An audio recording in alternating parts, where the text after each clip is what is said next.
हैं कि गाय कभी ये स्थान सूंघती हैं, कभी वो स्थान सूंघती हैं।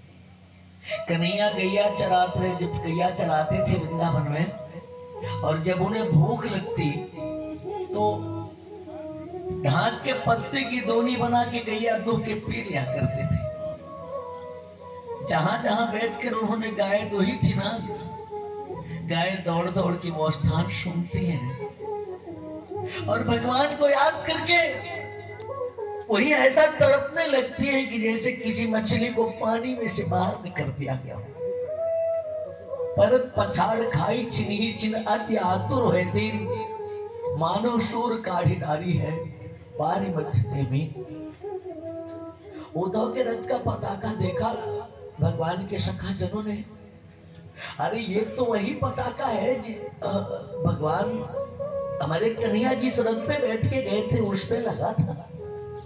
अच्छा, दौड़े रथ की तरफ दौड़े, थोड़ा और नजदीक आए तो पहचान गए ये वही रथ है। अरे भैया सुन सुन, अपनों कन्हैया आ रहा है, कन्हैया। लोग रथ की तरफ दौड़े, लेकिन जब नजदीक पहुंचे तो देखा वो कन्हैया नहीं था, कन्हैया के जैसा था। वापस लौटने लगे। उद्धव ने कहा भैया मुझको नंद के घर जाना है, नेक पथ बता दे।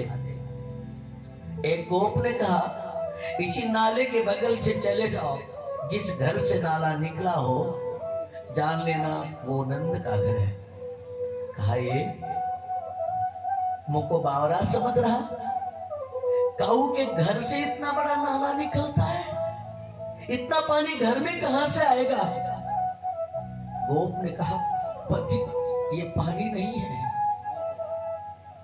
एक माँ के प्रेम के आंसू हैं। कहा क्या?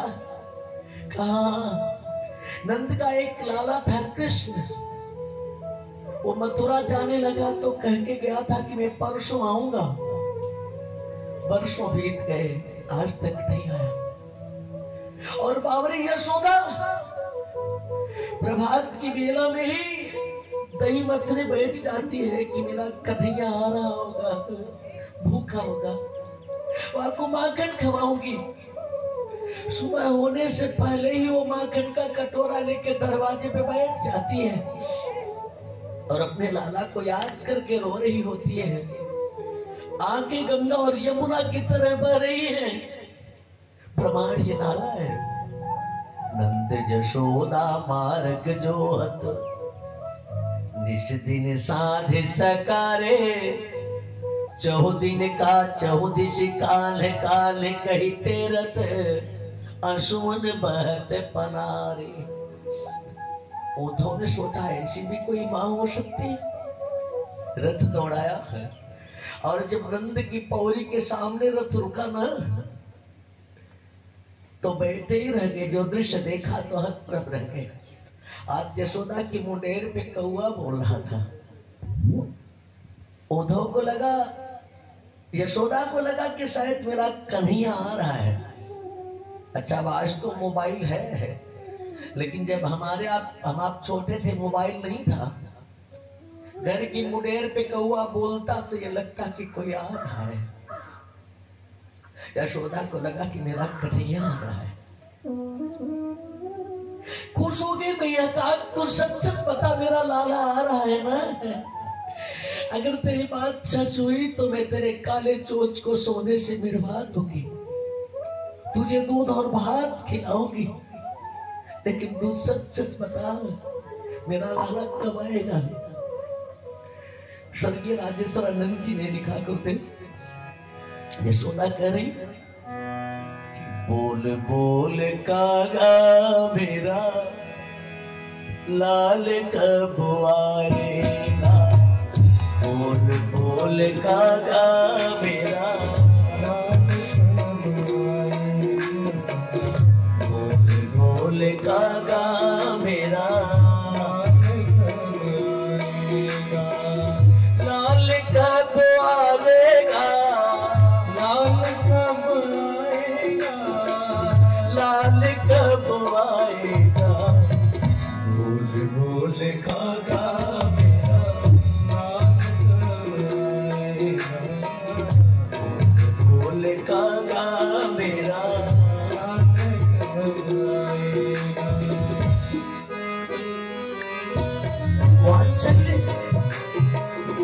प्रबल हुआ ना,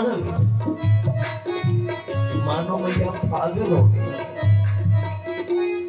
भूल गए कि कन्हैया मथुरा गया है। लग रहा कि वो गैया चराने गया है, लेकिन शाम हो गई, अब तक तो आपको आ जाना चाहिए था ना। आया नहीं कान्हा लगाई कहाँ देर रे, आया नहीं कान्हा लगाई कहाँ देर रे। वाक्य ताई सिरजा मैंने माखन बड़ा ढेर रे, वाक्य ताई सिरजा मैंने माखन बड़ा ढेर रे। होगा मन मुंडित मेरा, होगा मन मुंडित मेरा, लाल जब खाएगा गोल काका मेरा, लाल कब आएगा गोल काका मेरा, लाल कब आएगा, लाल कब आएगा, लाल कब आएगा, लाल कब आएगा, गोल गोल काका मेरा, लाल कब आएगा, गोल गोल काका मेरा, लाल कब आएगा, गोल काका मेरा, लाल कब आएगा। भावानंद ने कहा यशोदा संभालो अपने आप को, अब वो नहीं आएगा, वो गैया चराने नहीं गया है, वो मथुरा गया है। यशोदा की आंखों के सामने कन्हैया के मथुरा जाने का वो दृश्य घूमा ना, मैया बेहोश हो गई, गिरी तो बाबानंद ने पकड़ लिया। और यह दृश्य उद्धव भी देख रहे थे, रक्षक कूद के दौड़े, चेतना वापस लानी है तो जल भी नहीं कि चिता करें और कुछ नहीं सूझा। तो जो दुपट्टा ओढ़ के आए थे ना, वही धीरे धीरे उसी से हवा करने लगे, और भगवान कृष्ण का उत्तर ये था, उसमें भगवान श्री कृष्ण के शरीर की गंध समाई थी। जब वो गंध यशोदा की नाक को छुई ना, तो मैया की चेतना वापस आ गई, मेरा कन्हैया, मेरा कन्हैया, मेरा लाला आ गया, मेरा लाला आ गया। लेकिन जब देखा, खुली देखा, तो वो कन्हैया नहीं था। उत्तरी को पकड़ के लगे सुनने, ये तो मेरे कान्हा का है ना, ये गंध मेरे कन्हैया के शरीर के है रे, इससे मेरी नाक अच्छी तरह परिचित है, लेकिन तू मेरा लाला नहीं है। सच सच बोल, ये उत्तरी तुझे कहां से मिला? उद्धव ने कहा तू किसकी बात करती है मैया? श्री कृष्ण की। अरे लाला वो किसी का लाला नहीं है, ये तो परम ब्रह्म है ना। न माता न पिता तस्य, न भार्या न सुता दय। माता पिता तो उसके होते हैं जो जन्म लेता है, वे तो परम ब्रह्म है, परमात्मा है। कण कण में व्याप्त है, और तू उनको याद करके इतना रो रही है। ए भैया भूल जा, भूल जा, तू है कौन पहले ये बता। क्या मैं श्री कृष्ण का सखा हूं और यही बताने आया हूं कि वे परम ब्रह्म हैं। अच्छा तू मेरे लाला को भगवान बना के मुझसे दूर करना चाहता है? कह रहा है कि वो दुनिया के लोगों को जीवन और मृत्यु के बंधन से छुड़ाने आए हैं। अरे वो क्या बंधन छुड़ाएगा रे? दूसरे का क्या बंधन छुड़ाएगा वो? मैंने अपने इन्हीं हाथों से उसे उखल में बांध दिया था, वो अपना बंधन नहीं छुड़ा पाया था। यदासी तदपि न्यूनम ये नान्यदपि सर्वदते तदपि द्वयम गुणम न्यूनम यद यदा दत्त बंधन। जो अपना बंधन नहीं छुड़ा पाया वो दूसरे का बंधन क्या छुड़ाएगा। मेरे लाला को भगवान बना के तू मुझसे दूर मत कर। और सुन, अगर तेरी बात मान भी लूं कि वो भगवान है, तब भी मैं उसे नहीं भूल पाऊंगी, इसलिए कि मैं एक माँ हूं। और किसी माँ का कोई पागल बेटा भी घर से भाग जाए ना, याद में रो रो के मां मर जाती है। जब कोई माँ अपने पागल बेटे को नहीं भूल सकती है, तो मैं अपने भगवान जैसे बेटे को कैसे भूल जाऊंगा, कैसे भूल जाऊंगा। तू कह रहा कि मैं भूल जाऊं? तू वहां का सखा है, मुंह पे एक कृपा करेगा। अगर मुंह पे कृपा कर तो बोलो। कहा बोल भैया। कहा तू एक बार, बस केवल एक बार उसे ला करके मेरे पास ला करके उसका वह टुकड़ा मुझे दिखा दे जिससे वो दूध पिया करता था। एक माँ की याचना, एक माँ जो भला के तुझे मांग रही है। उद्धव का सारा ज्ञान बैठ गया। माँ का यह प्रेम, यह वात्सल्य क्या उत्तर दे। सोचा अब चला जाऊंगा, लौट जाऊंगा मथुरा, लेकिन यहां तक आया हूं तो मैं यमुना के जल में स्नान कर लूं। ऐसा संत लोग कहते हैं कि यमुना के जल में स्नान करने वाले को मोक्ष मिल जाता है। तत्तावबोधेन बिना विभूयस तनुत्यजाम नाचि शरीर बंधन। फिर से वो शरीर के बंधन में नहीं बनता। तो यह लाभ ले लो। और स्नान का सबसे उत्तम समय ब्रह्म मुहूर्त हुआ करता है, तो ब्रह्म मुहूर्त में ही स्नान करो। वह रात बाबा नंद के यहाँ ही विश्राम किया उद्धव ने। और प्रभात की बेला में जब यमुना पुलिन पर पहुंचे ना, तो देखा वही गोपियां जो शाम को दिखे थे, वे प्रभात की बेला में भी उसी झुरमुट में कहीं न कहीं टूट रहे, लग रहा किसी न किसी को ढूंढ रहे हैं। शायद ये भी कन्हैया को ढूंढ रहे हैं। और जब उन गोपियों को पता चला, वो दोनों बताया कि मैं श्री कृष्ण का सखा हूं, एक संदेश लेकर आया हूं। सोचा गोपियों को ही बदल कर चला जाऊं। तो सभी गोपियां दौड़ी, कन्हैया ने हमारे लिए क्या संदेश भेजा होता। उद्धव ने कहा यहाँ नहीं बताऊंगा। कहा तब? कहा नंद की पौड़ी में चलो, चिट्ठी वही है। रत्नाकर जी ने लिखा, पढ़ने वाले बच्चे बैठे, हिंदी की बेटियां बैठी हैं। भेजे मन भावन के उद्धव के आवन की, सुधि ब्रज गावन में पावन जगेला। कहे रत्नाकर ग्वालियर की झोरी झोरी, दौरी दौरी नंद पौरी आवन तबेला।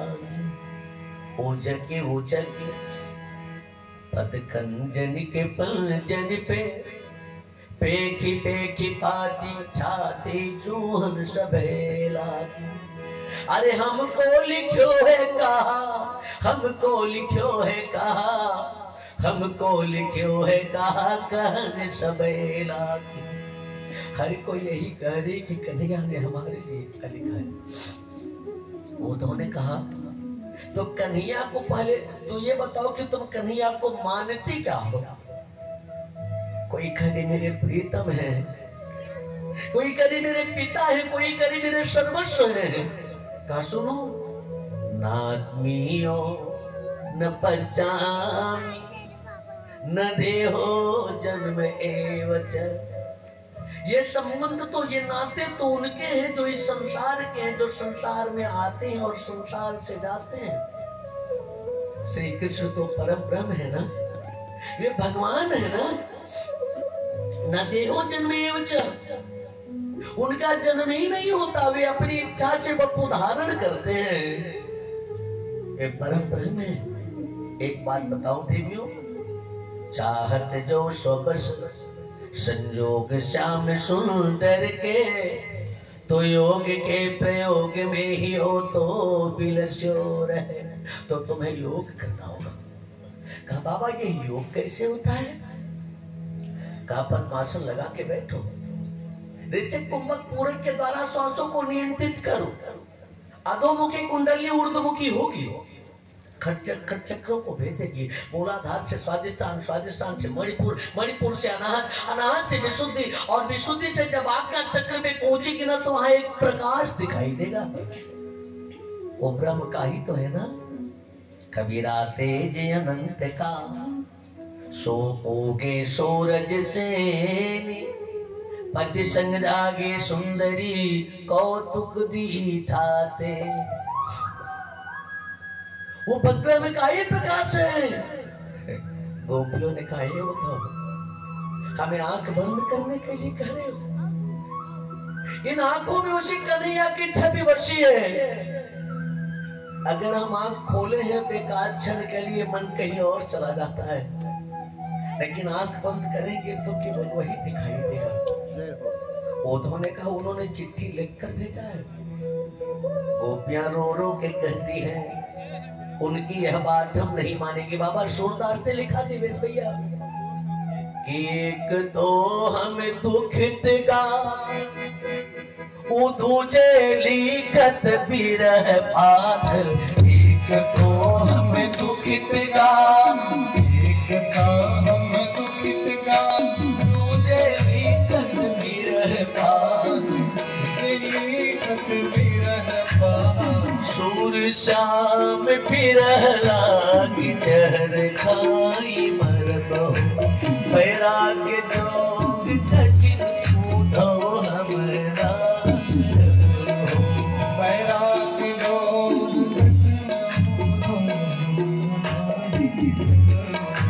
बैराग्य जोग कठिन उधो हमरा। बैराग्य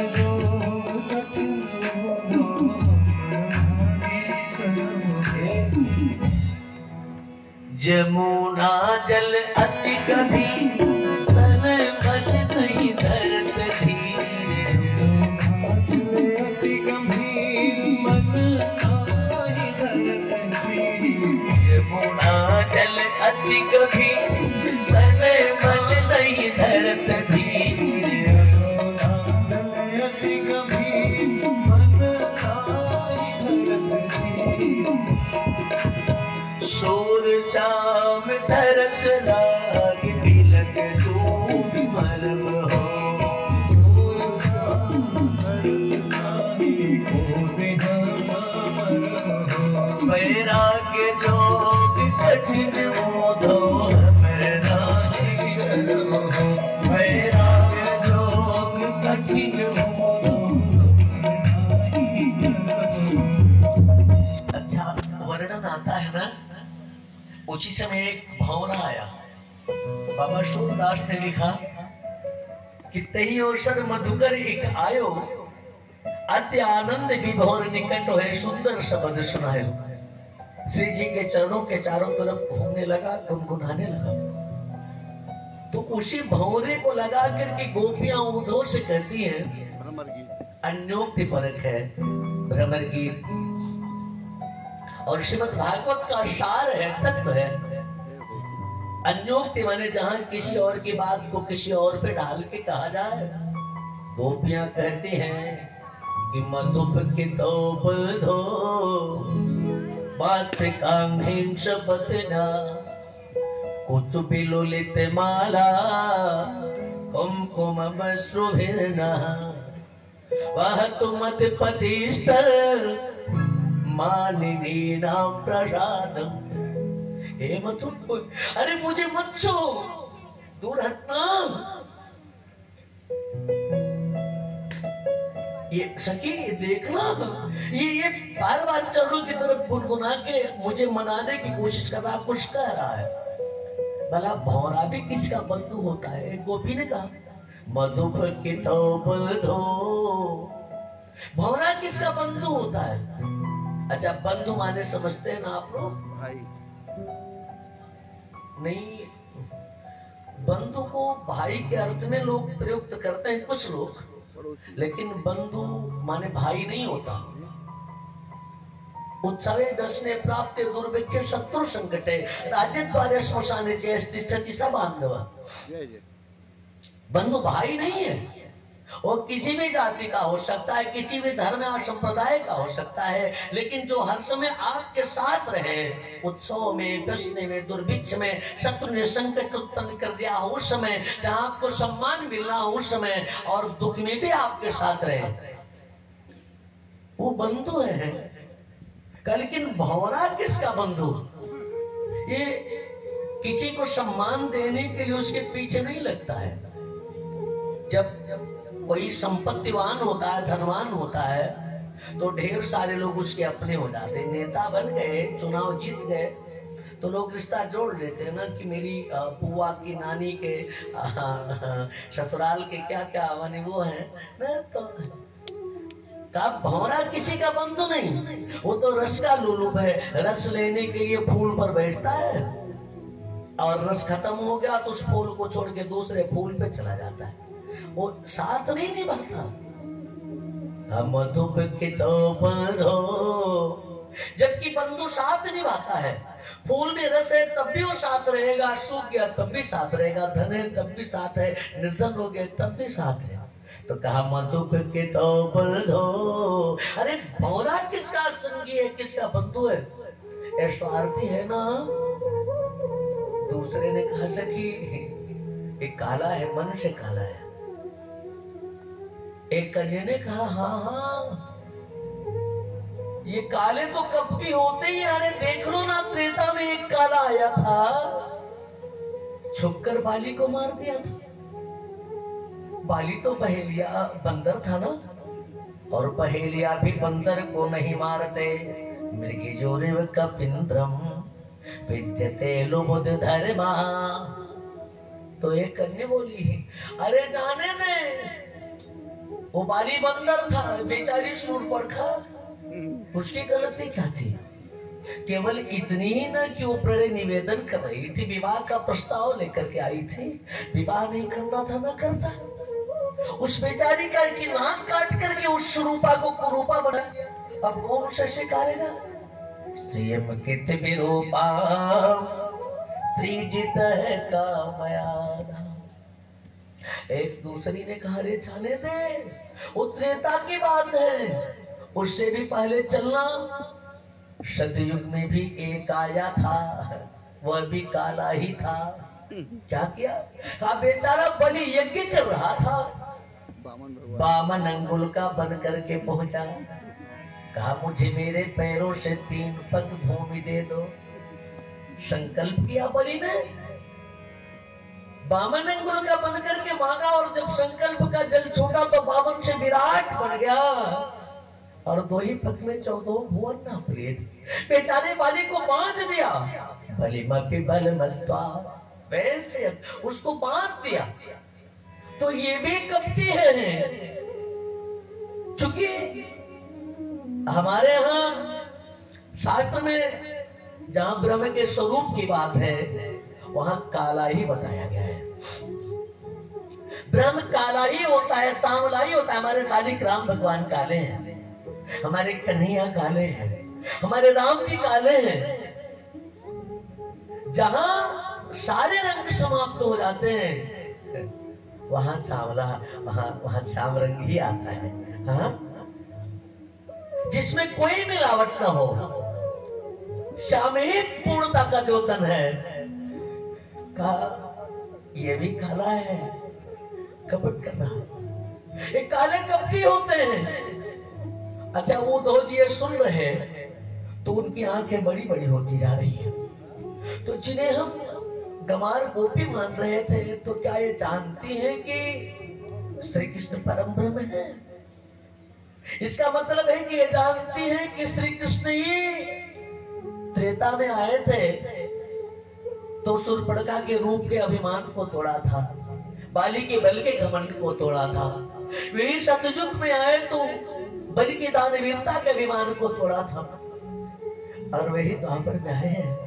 माने इनको पता है कि श्री कृष्ण परम ब्रह्म है, या जानते हुए भी इनका वह समर्पण ब्रह्म के प्रति। अरे धन्य हो देवी हो, धन्य हो। बृहस्पति से 14 उन गोपियों के चरणों में बैठ गया और वर्णन आता है ना कि दोनों हाथों से गोपियों के चरण की धूल को उठा करके वो तो अपने माथे से लगाने लगे, अपने हृदय से, अपनी आंखों से अपने ऊपर डालने लगे। जो कि बिना पात्र जो अभिषेकम, जब तक किसी संत के चरण रचे अपना अभिषेक न किया जाए तब तक अंतर चक्षु मिलित नहीं होते हैं। और एक निवेदन किया परमात्मा से, जब गोपियों की चरण रचे अपना अभिषेक किया ना तो अंतर चक्षु मिलित तो एक युक्तम के में युक्तम समझ में आया। तो परमात्मा से एक निवेदन किया, एक ठाकुर तू जगन्यंता है, तू जगदात्मा है, तू परमात्मा है, हर किसी को इसके कर्मों का फल देता है। अगर यह सच है ना तो ये उद्धव भी अपने जन्म जन्मांतर के सत्कर्म का फल आज आपसे मांगता है। भगवान ने कहा मांग लो। ब्रह्मा का पत्ते तो खा नहीं, शिव का कहा नहीं, इंद्र का कहा नहीं, कहा तब क्या चाहते हैं? कहा मुझे इन गोपियों के चरण की धूल बना दो, इन गोपियों के चरण की धूल बना दो। आशा बहो शरण रेणु जो सामहु श्याम, वृंदावने किमपि गोलबल तो सधीना। ब्रह्मा का पत्र नहीं पाना चाहता, विष्णु का पत्र नहीं पाना चाहता, शिव का पत्र नहीं पाना चाहता। तब कौन सा पद का जो सबसे ऊंचा हो मुझे वो पद चाहिए। इससे भी ऊंचा कौन सा पद है? कहा इन गोपियों का पद दे दो मुझे, इन गोपियों के चरण की धूल बना दो मुझे। और अगर इनके चरण की धूल नहीं बना पाए ना तो वृंदावन की लता बना देना, वृंदावन की घास बना देना। वृंदावने किमपि गुलमल तो सधीरा। अगर वृंदावन की लता बना रहूंगा और सदी बना रहूंगा, वृंदावन की घास बना रहूंगा, इनके चरण की रस उड़ेगी, इनके पैर की धूल उड़ेगी, मेरे ऊपर पड़ेगी तो मेरा उद्धार हो जाएगा प्रभु, मेरा उद्धार हो जाएगा। ये गोपी है। ब्रह्मा बनकर के मैं धन्य नहीं हो सकता, विष्णु बनकर धन्यता नहीं पा सकता, लेकिन इनके चरण की धूल मुझे मिल गई ना तो मुझे धन्यता प्राप्त हो जाएगी। एक संत कहते हैं गुरुदेव, और पर नित्य रहो लटका, उद्धव जी कह रहे, और ऊपर नित्य रहो लटका, मुझको बनमाल का फूल बना दो, प्रभु थामते हो जिसको कर में, उस वृक्ष कदम्बे का मूल बना दो। टकराती रहे जमुना की तरंग, मुझे कालिंदी का कूल बना दो, इनके पद कल्ज छूगा कभी ब्रजराज, मुझे ब्रज धूल बना दो, ब्रजराज मुझे ब्रज धूल बना। फिर उद्धव ने देखा, गोपियों के चरण रस से अभिषेक करने के बाद देखा कि वृंदावन की हर फूल में, हर लता में भगवान कृष्ण ही दिखाई दे रहे। एक संत कहते कि प्रेम जब अनंत हो गया, प्रेम जब अनंत हो गया तो रोम रोम संत हो गया, प्रेम जब अनंत हो गया रोम रोम संत हो गया, प्रेम जब अनंत हो गया तो रोम रोम संत हो गया, प्रेम जब अनंत हो गया रोम रोम संत हो गया। समस्त रोम रोम में आई हरियाली, समस्त रोम रोम में दिखते हैं कान्हा जो व्यापक है ओम में, दिखते हैं कान्हा जो व्यापक है ओम में, दिखते हैं कान्हा जो व्यापक है ओम में। अब तो हर निकुंज में उन्हें कन्हैया दिखाई दे रहा है, रोम रोम में हरियाली आ गई, आई हरियाली, समस्त रोम रोम में आई हरियाली, समस्त रोम रोम में दिखते हैं कान्हा जो व्यापक है ओम में, बसते हैं कान्हा जो व्यापक है ओम में। अपना श्रीकंद हो गया, अपना श्रीकंद हो गया, तो रोम रोम संत हो गया, प्रेम जब अनंत हो गया, तो रोम रोम संत हो गया, तो रोम रोम संत हो गया, तो रोम रोम संत हो गया। एक दिन के लिए आए थे और 6 महीने रह गए, भूल गए भगवान को भक्तों के बीच में। 6 महीने बाद कन्हैया की याद आई तो चले। गोपियों ने देखा कि उद्धव जा रहे हैं तो सोचा कोई ना कोई उपहार दे दो, कन्हैया के लिए मेरी तरफ से ये भेंट ले जाना। धारी चित तितते विदाई हेतु उद्धव की, गोपी भरी आरत समारत न सांसरी, कहे रत्नाकर मयूर पक्ष को लिए, को वो कुंज अंजुरी उमा है प्रेम आसुरी, भाव भरी को बोलिए रुचिर सजाओ दही, कोरी मही मंजुदा बिदल कत पास। हर किसी ने कोई न कोई उपहार दिया। बाबा नंद कहा पीत पट नंद, यशुमती नवनीत नयो, तो कीरति कुमारी सुरबारी दई माशुरी। बाबा नंद ने वस्त्र दिया, पीला वस्त्र दिया। तो यशोदा ने माखन का कटोरा दिया। प्रतीक उद्धव तेरा कन्हैया भूखा होगा, माँ को माखन दे देना। मेरी याद आ जाए कि वो माखन खाएगा। तो श्री जी ने बंशी बढ़ा दिया, सिर झुकाए झुकाए बंशी बजा दिया। कन्हैया बंशी बजा कर ही बुलाया करते थे ना। इति वेणुरमं राजन् सर्वभूत मनोहरम्। अतवानी सब में जी तब तक नंग बढ़ो। याद आ जाएगी।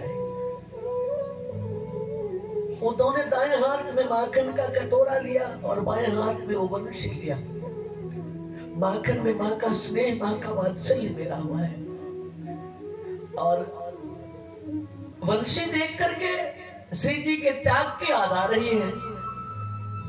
ज्ञान भूल गया है, प्रेम ऐसा उमड़ा है कि दोनों आंखों से झरझर आंसू गिर रहे हैं।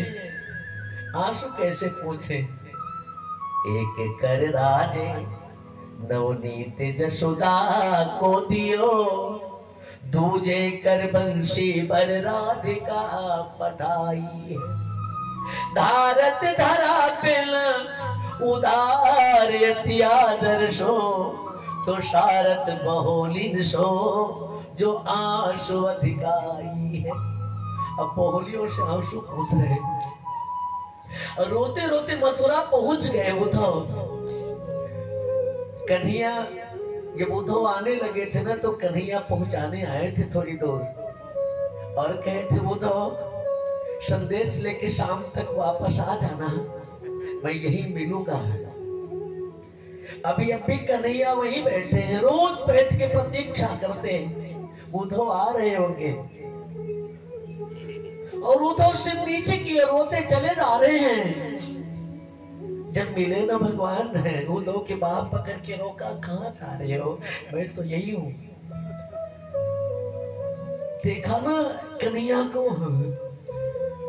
तो इतना बिगड़े हैं कि क्या कहना। मैं नहीं जानता था तुम इतने कठोर हो गए हो। कन्हैया, अरे जब बिछोही करना था तो तुमने नेह क्यों लगाया? अपने प्रेम, अपने नेह की डोर में उन्हें क्यों बांधा? भगवान ने कहा मेरी मैया कैसी है बताओ, सखिया कैसी है? उन्होंने कहा जब मैं चला था तब तो सब ठीक था, लेकिन अब है कि नहीं ये नहीं कह सकता। कहा क्यों?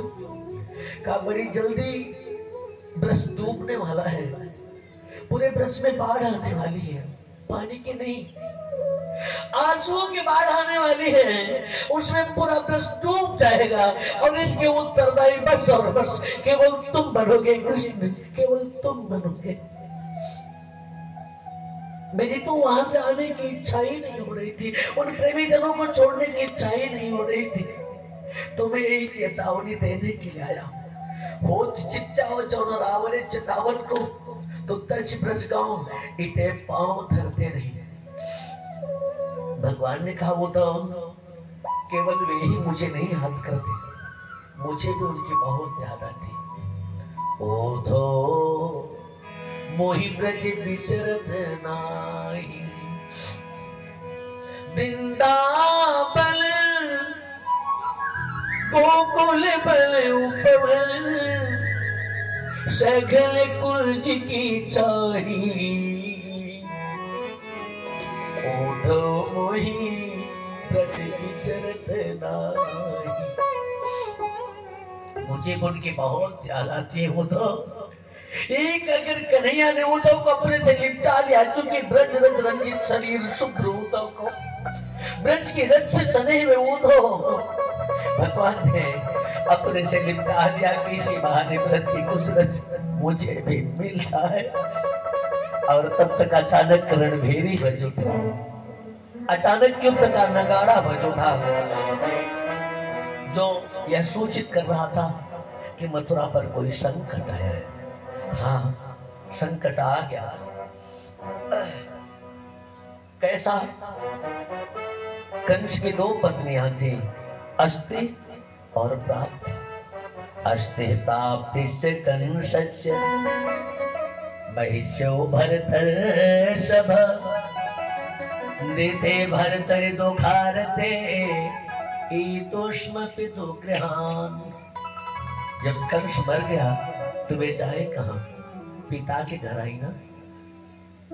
नारी किसी भी पन की हो, किसी भी अवस्था की हो, उसे अवलंब की आवश्यकता है।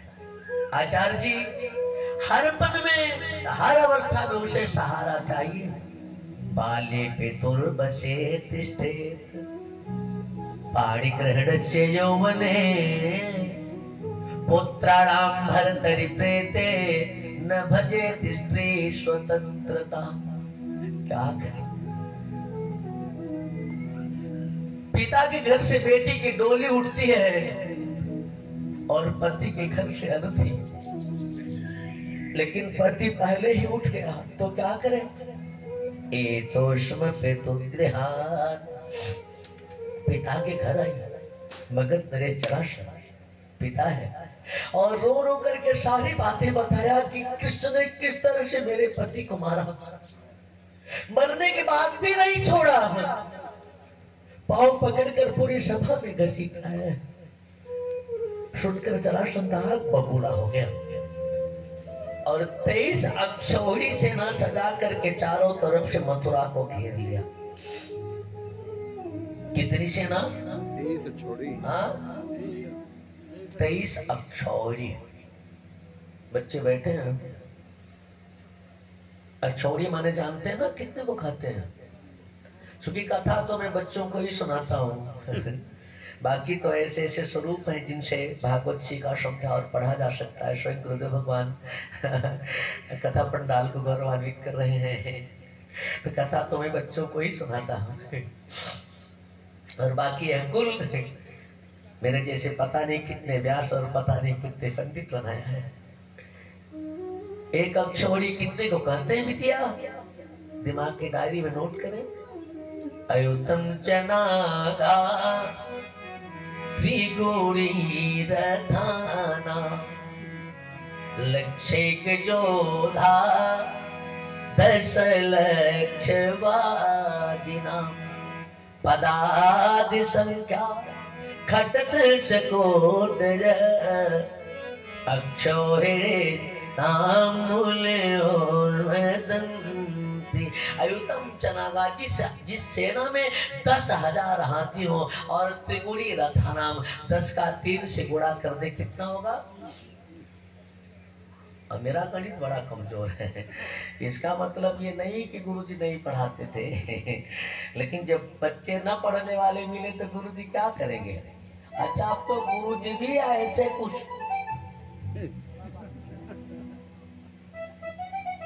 एक माता साहब बच्चों को पढ़ा रहे थे। गंगा जी गंगोत्री से निकली, प्रयाग में पहुंची, यमुना जी में मिल गई।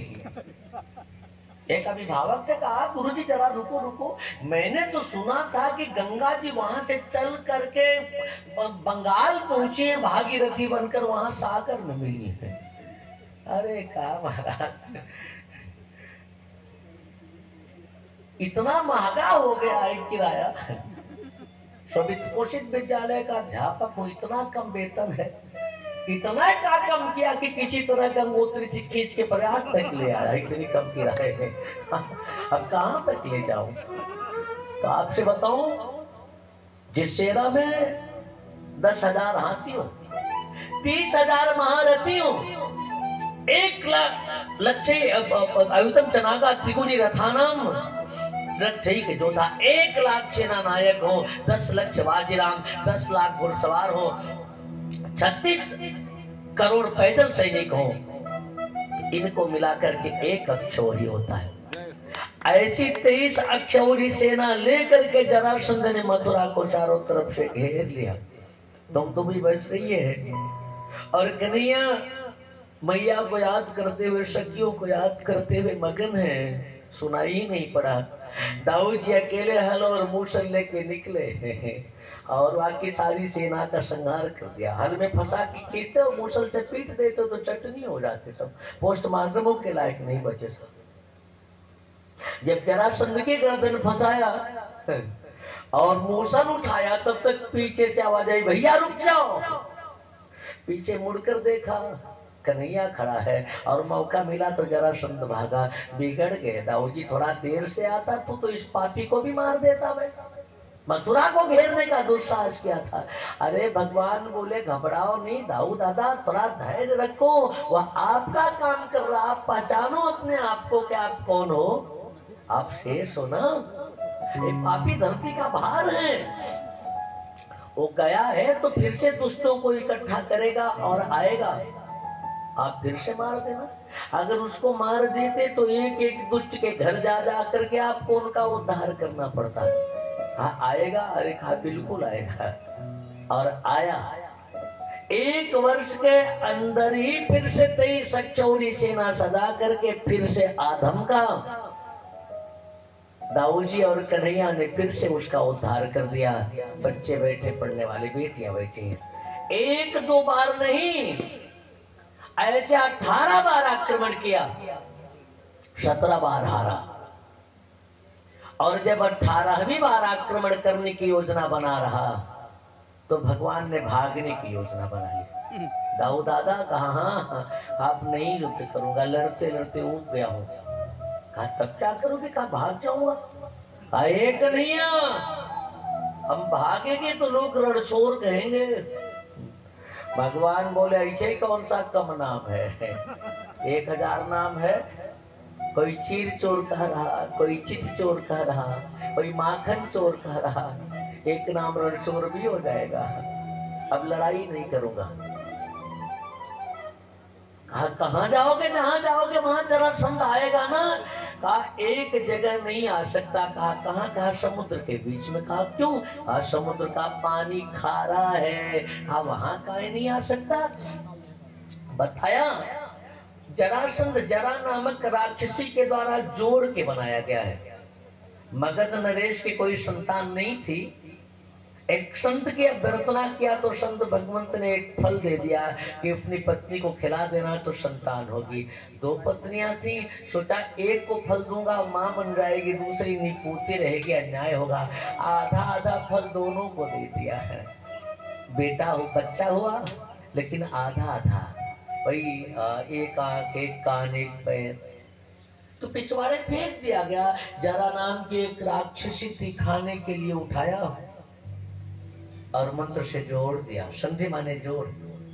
जरा नाम की राक्षसी के द्वारा जोड़ा गया, इसलिए उसका नाम हो गया जरासंध। लेकिन जहां जोड़ा गया था अभी घाव था, तो घाव में नमक लगता है ना। भगवान ने कहा ये समुद्र में नहीं आएगा, नमक लगेगा, इसके घाव में पीड़ा होगी और मर जाएगा। तो मैंने एक द्वीप देखा है समुद्र में। द्वीप समझती बेटियां, तो आप भ्याम परिमित हो जाए, जो जल से हर तरफ से घिरा हो द्वीप है। बहुत बढ़िया 48 कोष का विश्वकर्मा को निवेदन करके एक बढ़िया नगर द्वारिकापुरी बसाया, एक बढ़िया सुधर्मा सभा भी बसाई और योग माया को प्रेरित करके यहाँ का मुद्रा का खजाना वहां भिजवा दिया और स्वयं भी जाने को तैयार हुए। तो देवर्षि नारद ने सोचा कि जरासंध के अलावा एक चांडाल और है, कालयवन। उसको भी प्रेरित किया तो 3 करोड़ मलेच्छों की सेना लेकर के कालयवन आथम का मुत्कुंज को निमित्त बना करके उसका भी भगवान ने उद्धार कर दिया। बोलिए तारनहार भगवान की। और स्वयं जाने को हुए, तब तक जरासंध 23 अक्षौरी सेना लेकर के फिर से आ गया। भगवान भागे दाऊ जी के साथ प्रवरसर पर्वत पर चढ़ गए। हाँ। बच्चे बैठे हैं, जरा ध्यान दें। जरासंध का यह 18वां आक्रमण है, 17 बार हारा है देवेश भैया। कभी कभी हमारे बच्चे बेटियां 2-4 बार प्रतियोगी परीक्षा में असफल होते हैं, तो कहते हैं बाबा अब तैयारी न कर, अब आईएएस बनब हमरे भाग्य में ना। 2 बार असफल हुए और हिम्मत हार गए। ध्यान दें, जरासंध 17 बार हारा लेकिन हिम्मत एक बार भी नहीं हारा। 18वीं बार भगवान को ही भागना पड़ा। अगर हिम्मत नहीं हारो तो मंजिल मिलेगी। किसी ने एक बड़ी प्यारी बात कही है, बदलने वाले रंग से तस्वीर बदल देते हैं, बदलने वाले तरकस की तीर बदल देते हैं। अरे चाहो तो खुद को बदल लो, बदलने वाले अपनी तकदीर बदल देते हैं, तकदीर बदल देते हैं। लेकिन मंजिल उसी को मिलेगी जो चलेगा। जरासंध 17 बार हारा, हिम्मत नहीं हारा है। भगवान भागे, दौड़ा लिया, प्रवर्षण पर्वत पर चढ़ गए, चारों तरफ से घेर के कहा आग लगा दो। आग लग गई। दाऊ जी का हाथ पकड़ा कन्हैया ने, उत्तुंगतम शिखर पे पहुंचे, वहीं से छलांग लगाया। जरासंध के सैन्य परिकर के बाहर आकर खड़े हुए, भाग करके द्वारिका पहुंचे। विद्वानों ने सिंहासन पर बैठा करके माथे पर मुकुट रख दिया। बोलिए द्वारिकाधीश भगवान की। ऐसा जय बोल रहे कि लग रहा कोई नहीं है, भगवान राजा बने। बोलिए द्वारिकाधीश भगवान की। अच्छा, इधर वाले अब भी नहीं बोले, कम बोले, वरिष्ठ हैं। अच्छा, वहां भी जो वरिष्ठ लोग थे वो सब कम ही बोले, धीरे से बोले। तो भगवान ने कहा क्यों महाराज, मेरा राजा बनना आपको अच्छा नहीं लगा क्या? संतों ने कहा अच्छा तो लगा, लेकिन राजा बनने के बाद जिम्मेदारी भी तो बढ़ जाती है। अब उस जिम्मेदारी का सकुशल निर्वहन आप कैसे पर कर पाओगे? अभी उस लायक आप नहीं हो। कहाँ है? अभी आपका ब्याह ही नहीं हुआ। जिम्मेदारी की निर्वहन की स्थिति आपको बताऊं, जैसे अभी आप जाओ कहीं किसी के यहाँ और अंदर से बढ़िया काजू कतरी की बर्फी आ गई, बढ़िया नमकीन आ गई, काजू की बढ़िया चाय आ गई, जाएंगे तो बड़ी सराहना करेंगे। पंडित जी के यहाँ गया था, बहुत सेवा। अच्छा, नाम किसका हुआ? पंडित जी का। और व्यवस्था किसने किया है? अंदर से पंडिताई ने व्यवस्था किया। अगर व्यवस्था न करती तब क्यों आचार्य जी? 2-4 मित्रों को साथ लेकर पहुंचे। मेरे बड़े पुराने मित्र आए, चाय बना दो ना। कहा सिलेंडर खत्म नहीं हो गया, नाक कटी। अरे कोई जुगाड़ करो, चूल्हा पे बालो, स्टोव पे कैसे बनाई के ताके दूधवा फाट के हो गया।